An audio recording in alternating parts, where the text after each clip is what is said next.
Hey guys, so this weekend we did a little thrifting in Georgia, and we also went to a record fair today and got some really cool records. So today we're here to show you our haul. The first thing I picked up, and probably the coolest thing I picked up, was this silk classic Brooks Brothers tie, which is pretty cool. I'll get the logo in there. And this isn't a Brooks Basics, this is actually a Brooks Brothers, which is pretty cool. The last Brooks Brothers tie I bought was a Brooks Basics, which is a different line. And then Susan found this wonderful child's Louis Vuitton belt of dubitable authenticity. It was $1.99, So either way, I'll ttry to verify it. If I can, I'll sell it as maybe a real we'll one. sell it. If not, I'll just keep it. We'll see how it goes. If it's a real one, it'll definitely bring a little bit of money, which would be nice. And then the last thing I bought, which was also I plan to sell, is this just brown long sleeve Lacoste polo. Lacoste always sells really well, so I'm always going to pick up a nice Lacoste polo. This one happens to be a size 7. And it's a nice brown, green, and light blue pattern. And then, from the other Goodwill, the one on Fury's Ferry, I picked up yet another Stafford shirt. Because I don't have enough Stafford Oxford collar button downs. This one's in a light yellow color, and it has been pressed for me, but I'm going to wash it anyway and then iron it. And this one is an 80s 2-ply pinpoint, which is the first one of those I have. So the sleeves are a little baggier, but it still fits pretty good in the body. So I can overlook baggy sleeves. Just this once. And then my real find, my favorite thing that I found as far as clothing goes, and I kind of broke one of my cardinal rules of trying to avoid buying gross things at Goodwills. And it's a all-weather coat, and it's a little below waist length, and it has fur lining, and it doesn't smell very nice right now, but I'm going to have it cleaned, and it's super cool. It fits really nicely. It's made by Brent. So once I have it cleaned, I think it'll be pretty cool. I'm pretty pleased with it. And when I put it in the cart, I told Susan when she walked up, I said I picked out something that she was going to tell me was gross and that I shouldn't get it. And coolly enough, I did. And then we realized that it was red, the color. It was, that oh yeah, that's right. Was on sale. That was 50% off that day. So I was like, okay, it's going to be like $9. That is cheap enough where you can still kind of pay money to get it cleaned. Because it's probably going to cost a good bit of money to get it cleaned. No, I have good cleaners. It won't cost that much. It'll cost more than this costs, but it won't cost that much. But as you can see, the fur is actually a lining. And it's a nice brown something.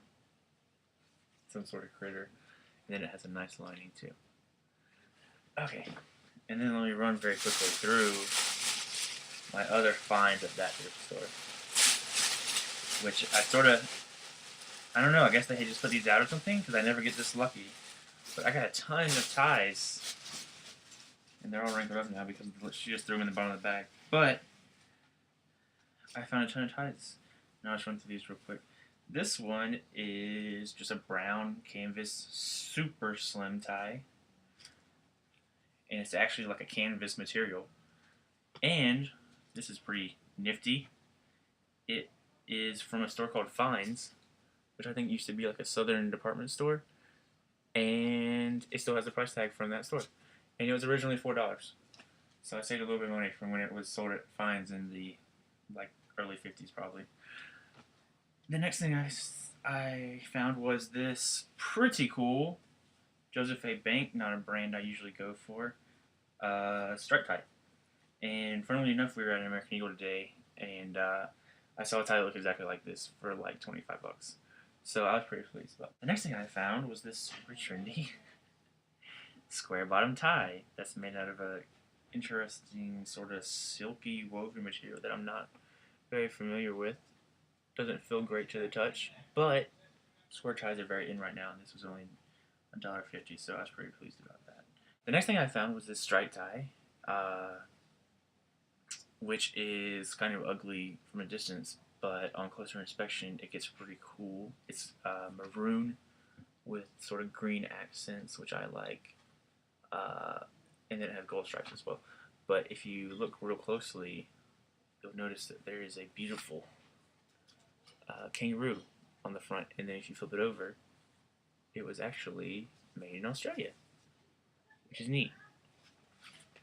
The next thing I found was this another endangered species tie. This one is a snow tracker. I assume it's some sort of wildcat. So now I'm going to try to collect more of these endangered species ties because I already have the wolf one. Endangered species. So hopefully pretty soon I'll be able to have a collection of beautiful 100% silk endangered species ties that I can frame and put on my wall. And all my visitors can comment on how beautiful my endangered species ties are. And this one is actually signed as well by Simon Combs, which I think is a different person from the first one, wasn't it? Wasn't the first guy named John something? So that's pretty cool. So this is a different artist. So I guess every time in the series has a different artist. And then these aren't thrifted, but we did do a little bit of normal shopping. Just for the sake of retail shopping, which I'm not a fan of anymore. Yeah. Well, these are clearance, so that's. They were on clearance. That's something. So technically. I got a pair of red slipper style loafers, and they're super cool. They have sort of sawtooth bottoms, which I think is pretty neat. They're pretty comfortable, and I ended up getting them for about 30 bucks after the clearance.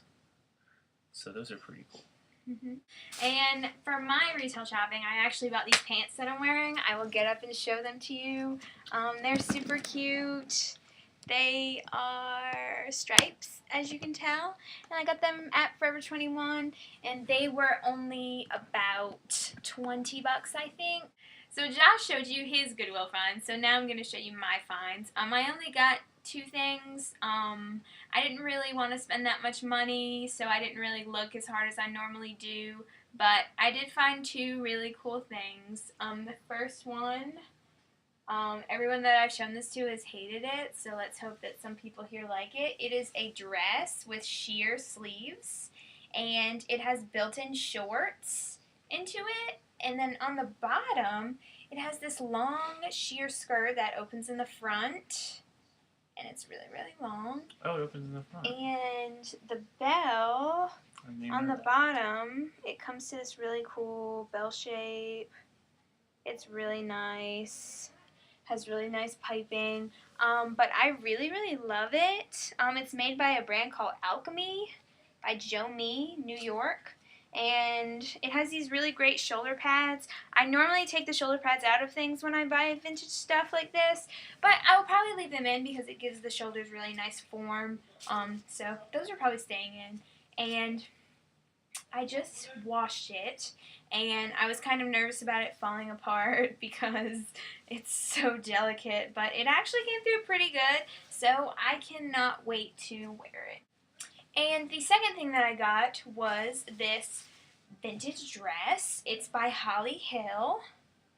And I looked online for stuff about it, and I couldn't really find anything about it. So I don't know much about it. It looks like it's probably from the 40s or 50s. It's kind of that like thicker rayon material. But it looks really, really great on. It's super cute, and it's a great color for spring.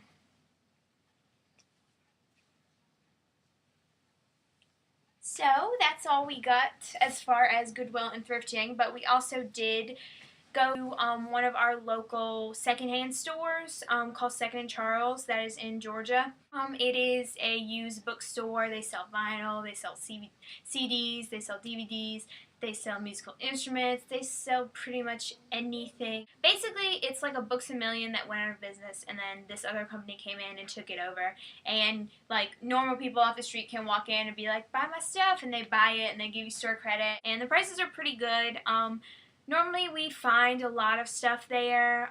The prices have gone up recently, but you can still find some pretty good deals. So we did buy some records there that we will show you. And today we went to the 6th annual Greater Columbia Record Fair in Columbia, South Carolina. And at the Museum of Art. Yes, it was at the Museum of Art, and it is a great thing every year. I get super excited about it because all these vendors come, and there's lots of rare vinyl that you normally don't find anywhere else. So we did drop a bit of money there today, so we have our finds to show you what we got there. So I guess I will start. I found a copy of the Rolling Stones Aftermath. It is a stereo copy, and it was only $6. It's a promo radio station copy. This is the record that has Painted Black on it. If you're not familiar with the Stones, you probably know that record. I mean, that song. It's a great record. Super excited for $6. It's not really something that you can come across like this in great shape for $6. And it's actually one of the promo copies, It's which a is promo always copy. cool. Doesn't really change the value that much, but I think it's always But it's neat. cool. Yeah. It's always neat to see. So the second record that I got is also a Rolling Stones record. I really love the early Stones. Even when I lie and say I don't like the Stones, I really, really do, because I've been known to say I don't like the Stones, but it's a lie. I love the Stones, especially early Stones. I got this copy of the Rolling Stones English Newest Hit Makers for $5, actually $4, because he kind of gave me a break on it. So this is the Stones' first record that they put out in the U.S., and for $5, this is probably the only time I will ever be able to afford this record. So I was like, wow, I have to buy this. Why is this $5? I don't know, because I've been looking at a copy of this in not as good condition as this is right here that I'm holding, that I own now. Yay! For like $40 to $60. Normally that's the price that you see on these. So I was like, whoa, this is stupid. I have to buy this. So I did. So that was a really, really awesome find.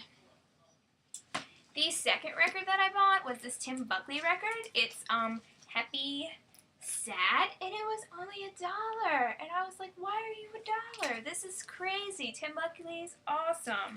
So I was really, really excited about that. And the back cover is super cool. This is the Velvet Underground White Light, White Heat. Really, really cool. It's a later pressing. I paid $10 for it, but this record, you don't really see it a lot, and this is also a promo copy. It's in great shape. I was really, really excited. It's a great record. Has Lou Reed in the band, if you're not familiar. Yeah, Promo. it's a promo. So that's a great record, and I was a little embarrassed that I didn't already own that record, so I was buying it, and I was like, I was buying it from somebody that I knew, and I was like, don't tell anybody that I don't own this record. So it was a little embarrassing. And the last record was the coolest find, in my opinion. It is the Smiths self-titled record. This is the Andy Warhol cover. It's on Sire. The original price on it was $42. I would not pay that for a Smiths record as much as I wanted this record. I would never pay $42. I talked the guy down to $20, so I felt pretty good about paying that for this. Normally you see these for around $40 to $60. So $20 for this was a steal, so I got super, super lucky, and I've been looking for this for a really long time, so now I own it. Now I can put my energy towards finding something else. The first thing that I found, and I actually I had to save it from a collector. He was sitting next to me, looking at the records I was going through, and he was this was the first record in the bin. He was like, "Can I have that record?" And I was like, I had my finger on it, and I pulled it out, and he was like, "Oh," but it's Rocky Erickson, the lead singer of 13th Floor Elevators, who went solo and also went crazy. Went crazy as well. This one is called The Evil One Returns. There's Rocky Erickson. There's Rocky looking crazy as usual in the back. And the coolest thing about this is it's hand numbered. I got number 369. If you can see that. That's the number in the corner there. So I thought that was pretty cool. I only actually paid $20 for that. So that's a pretty good deal for this. The next thing I bought from the record fair, and the last thing I bought from the record fair because I didn't have very much money left and I didn't want to spend any more on records at the record fair, was this really cool Blues Ready record, which I got from Chris Pickles' booth at the fair. He had a really great setup, a lot of really cool records. This one's actually a promo copy, for what that's worth. And it's a double LP, got a pair of records in there. It's not a gatefold single, but it has B.B. King, a lot of Howling Wolf, some Buddy Guy, some Hound Dog Taylor, and Sonny Boy Williamson. Just super cool, rare, unissued recordings. I was real pleased to find this and pay $10 for it. I think the cheapest one I saw on eBay was going for around $50. So I was pretty happy about that. Chess really can't do any wrong in my opinion. Please excuse my dog barking in the background. He gets really excited. Alright, the next things I'm going to find, I'll flip these over. The next things I'm going to show, I'm not going to find them, I know where they are. Find these records. The next things I'm going to show I got from Second and Charles. And the first thing I got was a Teresa Brewer record. It's on Teresa, Coral. which is on Coral. She's one of the sort of 50s crooners, 40s, 50s. Coral Records just did really good masters. If you listen to the records, they just have a really good quality to them. This one looks like it was actually never played. And I love the old Coral label too. And fun fact, it actually belonged to the Augusta Radio Company. It did. Back in the day. Apparently it was $3.98. $3.98 from the Augusta Record Company. So that is Teresa. Alright, next thing I got, this was just sort of a, it's cheap and I like the cover record. It's called The Sea. It has a picture of the sea. So maybe it'll sound like the ocean. But apparently it's songs about the ocean and having sex next to the ocean. The tagline for the record is, "We made love and only the sea was watching," which is creepy. The next thing, and we're getting into my good stuff here, my good buys. My collection's been lacking some harmonica blues lately, so I decided to shore that up in one swoop, and I got some Big Walter Horton, which is always good. And then the other one that I got is Little Walter. And I actually almost bought some more Little Walter today at the record fair, but they weren't, just a little bit too much for it. There was some really great stuff at the record fair that if I had a lot of money, I would probably buy. There was a 4-disc Charlie Patton box set that I really wanted, but he wanted about $60 There's for it. just so much good stuff There's at so the many- Record Expo. So many cool things. And consistently, the Columbia Expo always has some of the best vendors and the best records, and you just kind of like have to make yourself step away and make yourself leave because you will spend a ton of money. Last year we spent so much money, and this year we put a limit on ourselves, and we were like, I cannot spend any more than this. So. Of course, you have to consider that literally 1 week ago we were in Nashville. Yes. Literally 1 week before that we were in Charleston. Yes. And doing the same thing. At another expo. Yeah. Alright, well thank you guys for watching our video, and we'll be back next time.